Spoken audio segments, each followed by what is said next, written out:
નમસ્કાર દર્શક મિત્રો, ફર્સ્ટ ઇઝ ઇવનિંગ બુલેટિનમાં હું ઉદય રાવલ આપનું સ્વાગત કરું છું। બુલેટિનની શરૂઆત કરીશું ઉમરગામના મુખ્ય સમાચારોથી।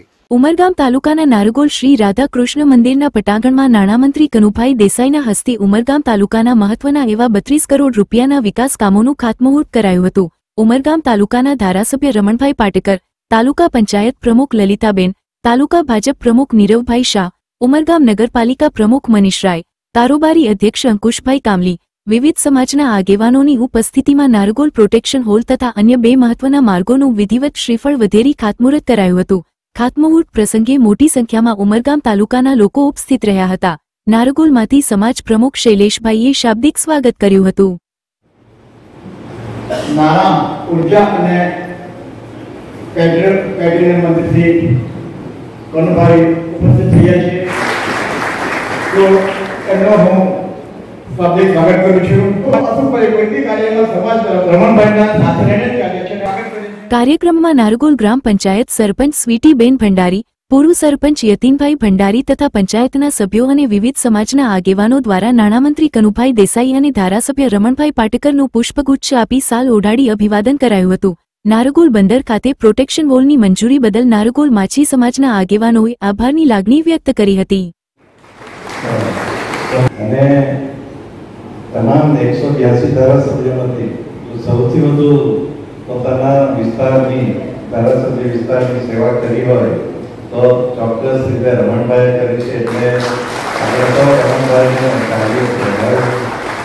મોદી સાહેબે જ્યારે ગુજરાતનું સુકાન સંભાળ્યું ત્યારથી એમણે ગુજરાતના વિકાસ માટે અનેકવિધ કામો કર્યા અને એટલા માટે 2014નો સમગ્ર દેશે મોદી સાહેબને દેશના વડાપ્રધાન તરીકે પસંદ કર્યા।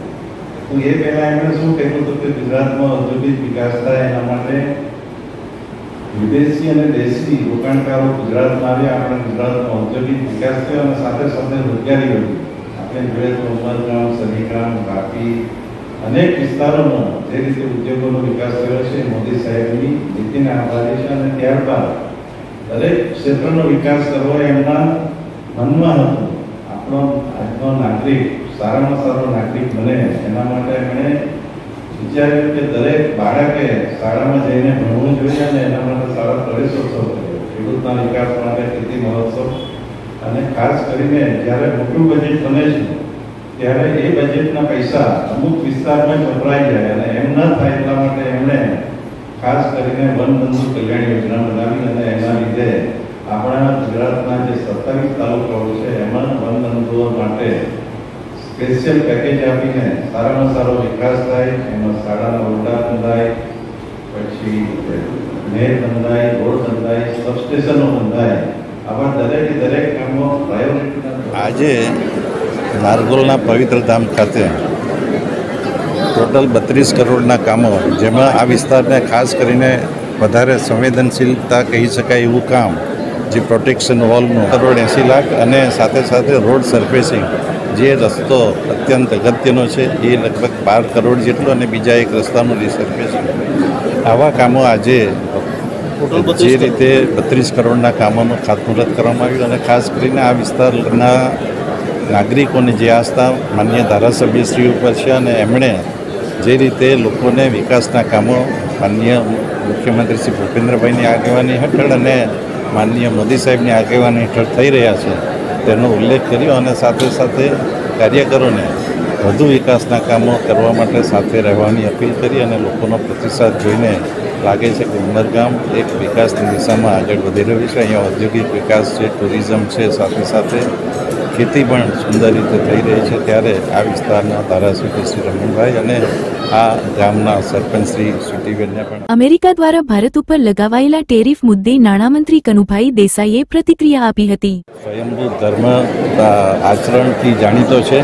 અને ભારતની યુગો પરંપરાના હિસાબે ભારત હંમેશા કોઈ પણ મુસીબતમાંથી આગળ આવ્યું છે અને આ જે ટેરિફની પદ્ધતિ છે એને આખા વિશ્વએ ચેલેન્જ કરી છે। ત્યારે ભારતે આમાં ડરવાની જરૂર નથી અને ભારત પોતાની રીતે એનો નિકાલ કરશે। અને એના માટે સ્વદેશી જે આપણા માનનીય પ્રધાનમંત્રીશ્રીએ હંમેશા વાત કરી છે, સ્વદેશી પૂજ્ય બાપુજીનું પણ સ્લોગન હતું અને માનનીય મોદીજીએ આજના પરિપ્રેક્ષ્યમાં ફરીથી આપણા નાગરિકોને વિનંતી કરી છે કે આપણે સ્વદેશી પર જઈએ અને આપણો ભારત શસ્ત્રોથી લઈને દરેક વસ્તુઓ પર આત્મનિર્ભર શરૂઆત કરી દીધી છે. એ જ બતાવે છે કે નવા યુગમાં ભારત હંમેશા કોઈથી અત્યારે 16 કરોડ 80 લાખ રૂપિયા નારગોલના સંરક્ષણ દિવાલ માટે અમે મંજૂર કર્યા છે. આવતા 15 દિવસની અંદર અમારા CRZ ક્લિયર કરવા બાકી છે. 26 કરોડ 90 લાખ રૂપિયા ફડસા અને કલગામ ખાતેના અને બરોલી અને બીજા 40 કરોડ રૂપિયા પણ અમે ટૂંકા સમયની અંદર મંજૂરી મેળવી દે એનો પણ ખાતમુહૂર્ત આ વખતે દિવાળી પહેલાં મેં કરી નાખીશું. ઝડપમાં કામ થાય, કામની ગુણવત્તા જળવાય અને લોકો સુધી તેનો એક સારો વિકાસનો ફળ મળે એટલા માટે ભારતીય જનતા પાર્ટી પાયાનું કામ કરી રહી છે. માર્ગ મકાનની અંદર પણ અત્યારે જે મેં જાહેરાત કરી કચેરી અને સાયન્સ કોલેજ કલગામ ખાતે એનું મેં ખાતમુહૂર્ત કરીશું. ત્યાર પછી જેટીનું ખાતમુહૂર્ત કરીશું. દિવાળી પહેલા દાદરા નગર હવેલી કલા કેન્દ્ર ઓડિટોરિયમ ખાતે હર ઘર તિરંગા અને સેવા દિવસ ઉજવણી માટે જાહેર સંવાદ કાર્યક્રમનું આયોજન કરાયું હતું, જેમાં મોટી સંખ્યામાં લોકો ઉપસ્થિત રહ્યા હતા. કાર્યક્રમમાં હર ઘર તિરંગા અને સેવા દિવસની ઉજવણી સંદર્ભે ઉપસ્થિતોને અધિકારીઓ દ્વારા માહિતગાર કરાયા હતા અને ઉપસ્થિતો પાસેથી તેઓના મંતવ્ય જાણ્યા હતા. आप लोगों को हमारे बीच बुलाया गया है 3 इवेंट्स जो कि अगस्त से लेकर सितंबर महीने के बीच डिस्ट्रिक्ट एडमिनिस्ट्रेशन ऑर्गेनाइज करने जा रही है. इस 3 इवेंट्स में आप लोगों के जो भी विचार हैं, आप लोगों के जितने भी आइडियाज हैं वो डिस्ट्रिक्ट एडमिनिस्ट्रेशन के समक्ष आप बिल्कुल फ्री होकर साझा करें, ताकि एक जन भागीदारी के स्पिरिट के साथ एक जन भागीदारी मूवमेंट के तौर पर हम इन तीनों इवेंट्स को अच्छे तरीके से हम लोग कला केंद्र ऑडिटोरियम में जन संवाद कार्यक्रम आयोजित किया गया, जिसमें प्रशासन के वरिष्ठ अधिकारीगण, निर्वाचित प्रतिनिधिगण और इंडस्ट्रीज एसोसिएशन, होटल एसोसिएशन और दूसरे एसोसिएशन से प्रतिनिधिगण मौजूद रहे. और इसका पर्पस था जो 3 चीज़ें, एक हर घर तिरंगा कार्यक्रम पूरे भारतवर्ष में भारत सरकार के मार्गदर्शन में चलाया जा रहा है. उसके अलावा जो संघ प्रदेश है उसमें जो उल्लेखनीय पिछले वर्षों में विकास एवं प्रगति हुई है और अगले माह जो सेवा पखवाड़ा आ रहा है, तो इसके लिए इन तीनों चीज़ों के लिए विभिन्न प्रकार के कार्यक्रमों की रूपरेखा तैयार की गई है.